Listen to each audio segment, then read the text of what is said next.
More than 30 people had to leave their homes this weekend. Firefighters discovered a meth lab in a condo building in Kitsilano.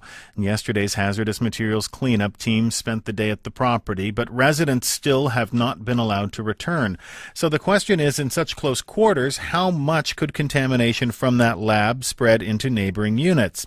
Christian Cadieux is here to help us answer that question. He's the president and the owner of Crime and Trauma Scene Cleaners, and his company works across Canada to decontaminate homes that have been used as meth labs, and he joins us now on the line from Toronto. Good afternoon, Christian. Good afternoon, Stephen. How are you? I'm well. How are you doing? I'm doing very well, thanks. Now, could toxins from one of these condo units spread to other parts of the building? How would that work?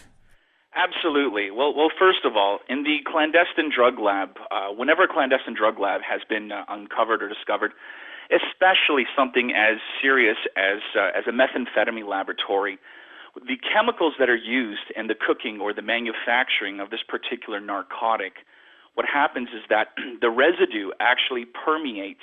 It becomes airborne, and it finds its way through ventilation systems, through HVAC systems. It can lead out into the hallway if the doors from the lab, from these particular units, are open for a prolonged period of time, thus causing the tenants on the floor or in the building to acute exposure or immediate exposure to the toxic fumes which are released when manufacturing this product. Are the chances, though, that somebody who was doing this in an apartment would have the apartment sealed up pretty tight so it wouldn't tip off any of the other residents? Well, you certainly you like to think that in a perfect world that those individuals who are actually manufacturing this particular narcotic have taken those measures, but the likelihood is that a clandestine drug lab, for the most part, it's an element. It's a breeding ground for a contraband and an illegal narcotic. Therefore, these people certainly, of course, they're trying to protect their invested interest, but sometimes from a health and safety standpoint and from a risk to public health and safety, I don't think that's one of their top priorities. No, certainly not. Now, what kind of chemicals are we talking about here in the production of crystal meth? Well, you know what, Stephen, that's a very good question. And here in Canada, there are the most common form or manufacturing type of crystal meth is something which is called the red phosphorus, the red P. It's most commonly in the Pacific Northwest. And the method is used in the reduction of ephedrine and pseudoephedrine with hydriodic acid and red phosphorus. The labs have extreme, unique dangers such as phosphine gas production, acid gas generation, acutely corrosive and toxic atmospheres, flammable and explosive atmospheres, and oxygen-deficient atmospheres. The second common method, it's a very old method. It's called the Birch reduction.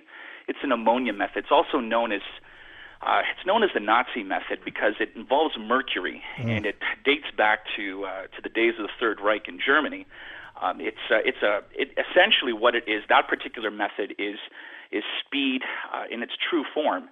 And unfortunately, this particular narcotic now is so up and coming, it's so up and coming here in Canada that it'll actually supersede crack cocaine in the next 2 to 5 years.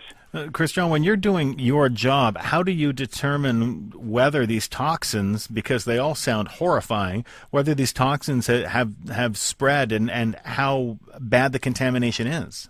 Well, once the hazardous materials team, whether we're talking about in the Valley or we're talking in Vancouver, once the hazardous materials team is responsible for the dismantlement, or the fire department is responsible for the dismantlement of these labs, the residue, the fumes, everything which permeates, everything within inside the envelope of that particular condominium or apartment unit or everything within that building, for all intents and purposes, should in fact be classified or deemed as hazardous, as toxic.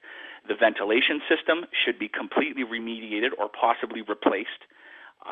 Any types of items such as porous materials, sofas, curtains, drapery, carpets should also be removed and discarded. There are methods that we take. Air quality sampling, everybody seems to think that is the end-all, be-all. And the answer to that question, yes, it is important, but it certainly is not the only method of testing. A crystal meth lab or an ecstasy lab is completely separate from a grow operation.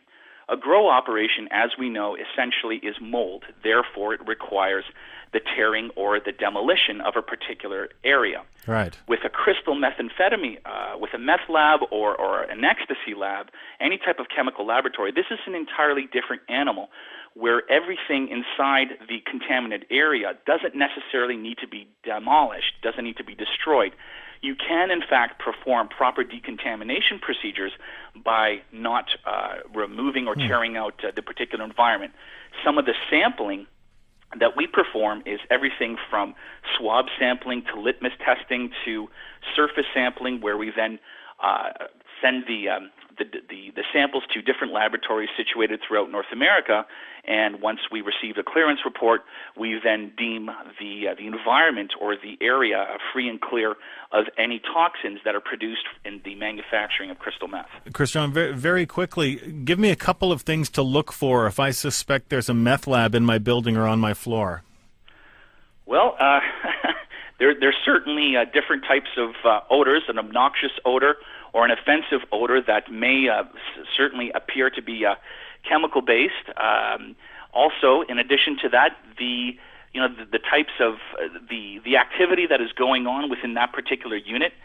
I mean, it's a little more difficult than a grow op because the level of hydro, the level of electricity isn't so highly produced as it is in a grow operation. Right. But essentially, what the irritability when you're walking by the unit to your respiratory, to your eyes, if your eyes burn up while you're on that particular hallway and you're walking by a unit, that's possibly a good indication that there might be some type of illegal activity going on in that particular unit. Offensive or nuisance odors, that certainly is a contributing factor or something that should set off a red flag as well. Christian, thank you for the time. We appreciate it. They're all good tips. Thank you. Take care. Christian Cadieux is the president and owner of Crime and Trauma Scene Cleaners. We'll keep you up to date on this story on CBC Radio and television. And, of course, you can check our news anytime, cbc.ca/BC.